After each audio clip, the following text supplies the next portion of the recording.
நீ என்ன கடத்திட்டு போய் கல்யாணம் பண்ணலன்னு நம்ம குடும்பத்துல உள்ளவங்களுக்கும் இந்த ஊர்ல உள்ளவங்களுக்கும் தெரிஞ்சிரும். பிரிஞ்சு போற துயரத்தை விட நீ எந்த தப்பும் பண்ணலன்னு ஊர்ல இருக்கிற எல்லாரும் உன்னை பெருமையா பாக்குற சந்தோஷம் என் மனசுல இருக்கும்.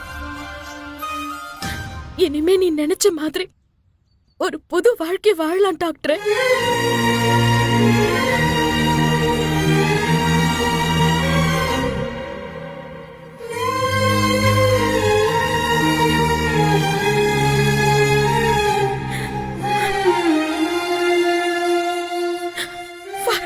வாழ்த்துக்கள் டாக்டர்.